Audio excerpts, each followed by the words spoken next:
The first 5 projects you have identified have already begun and are quite advanced. So what does green-lighting them change? What does shepherding them across the line, as you say, actually mean? Yeah. Thanks for the question. And that's part of the reason why we're able to be in a position to identify them as the federal government and passed to the project's office to shepherd them forward. It depends on the project, but in some cases there are the last stage of regulatory approvals. In most cases, there is some aspect of the financing or support packages for the projects that remain to be determined. We'll take the advice of the Major Projects Office to make those determinations. I would say that in all these cases, the consultations and the engagement with Indigenous peoples is very advanced, so the support is there with Indigenous partners. Much of the other work has been done. There's a few things to be done to shepherd across the line, and it's the intention, as told to me by Dawn and her team, to move quickly so that these projects can move forward. Thank you. Next question. Abigail Beeman, CTV News. You said that the Expo 67 was done in 4 years, so I'll give you 5. In 5 years, how many of these projects do you expect to be completed, and what does success mean to you? Success means several things.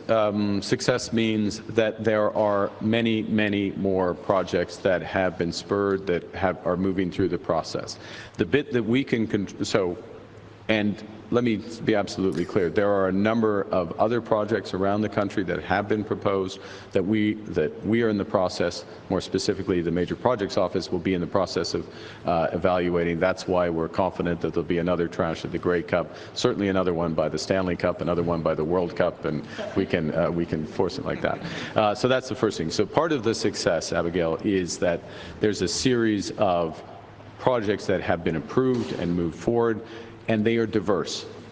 They're in different parts of the country, they're in different sectors of the economy, they go to different international partners, and they build that independence and resilience for our country. That's the first thing.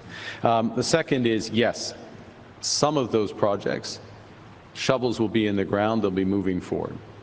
I'll take one project where what we're shifting is the timeline when those shovels start, which is the high-speed rail, where the process of specifying routes and approvals and doing the engineering was slated to take 8 years.